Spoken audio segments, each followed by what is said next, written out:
Lo pernah nggak sih ngobrol sama orang tapi baru 5 menit rasanya pengen cepet-cepet cabut? Atau sebaliknya lo ngobrol sama seseorang tahu-tahu udah 1 jam tapi nggak kerasa. Bedanya apa? Bukan karena topiknya keren banget, tapi karena ada trik psikologi kecil yang bikin ngobrol jadi nyaman. Nah, di video ini gua mau cerita ke lu 4 teknik psikologi yang bisa bikin lawan bicara lu betah ngobrol, bahkan ngerasa, kok gua nyaman banget ya sama dia. Kalau lu tonton sampai habis, lu nggak cuma tahu triknya, tapi langsung bisa pakai hari ini juga. Dan ini skill yang bisa ngubah hidup lu. Serius. Gua inget waktu pertama kali kenal sama salah satu mentor gua. Gua kira bakal canggung, soalnya dia orang penting banget. Tapi baru ngobrol 5 menit, gua udah ngerasa kayak ngobrol sama temen lama. Padahal dia nggak ngomong hal yang wah banget. Tapi cara dia ngobrol bikin gua nyaman banget. Gua kepo dong, kok bisa gitu. Dan setelah gua pelajarin, ternyata dia pakai teknik psikologi kecil yang hampir nggak kelihatan. Nah, ini yang mau gua bagi ke lu.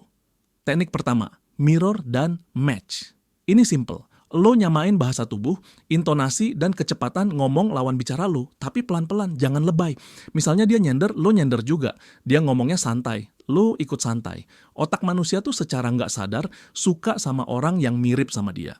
Dulu gue pernah coba ini waktu PDKT, dia lagi cerita sambil nyender di kursi, gue ikut nyender tapi tetap fokus matanya ke dia. Hasilnya, dia jadi makin terbuka cerita hal-hal pribadi. Pernah juga waktu interview kerja, gue gugup banget, tapi pas gue mulai nyamain bahasa tubuh si interviewer, cara duduknya, senyumnya, suasana jadi cair. Gue jadi bisa jawab lebih santai dan akhirnya keterima.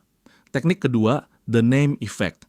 Orang suka banget denger namanya sendiri. Ini bukan gue yang bilang, tapi riset psikologi yang bilang. Jadi kalau ngobrol, coba selipin nama dia beberapa kali dengan natural. Misalnya, bener gak sih Rani? Atau, gue setuju banget sama lo Dan. Waktu gue coba ini, beneran beda rasanya. Lawan bicara kayak ngerasa dihargain, karena namanya itu identitas mereka. Tapi inget, jangan kebanyakan, nanti kayak marketing MLM. Gua pernah ngobrol sama orang yang selalu nyebut nama gua tiap kali dia mau jelasin sesuatu. Dan tanpa sadar, gua jadi lebih fokus ke dia. Kayak ada ikatan personal yang kebentuk, padahal itu cuma trik simple. Teknik ketiga, pause power. Kalau lu pengen orang bener-bener mikir atau ngerespon serius, coba kasih jeda setelah ngomong sesuatu yang penting. Misalnya lu bilang, gue sebenarnya mau cerita hal yang lumayan personal, terus lo diem sebentar.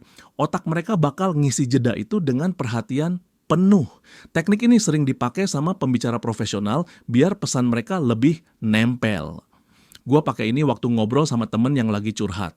Gue nggak langsung nyamber tiap dia ngomong, tapi kasih jeda. Hasilnya, dia cerita lebih dalam dan dia bilang, gue nggak tahu kenapa nyaman banget cerita sama lo.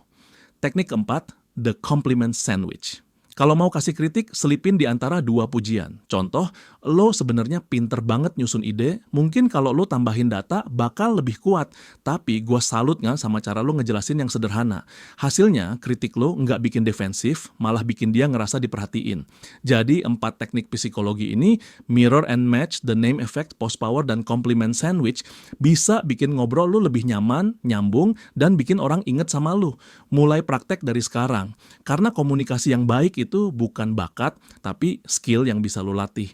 Tulis di komentar teknik mana yang paling pengen lo coba duluan, dan ingat di upgrade hidup, kita semua masih terus bertumbuh, bareng-bareng.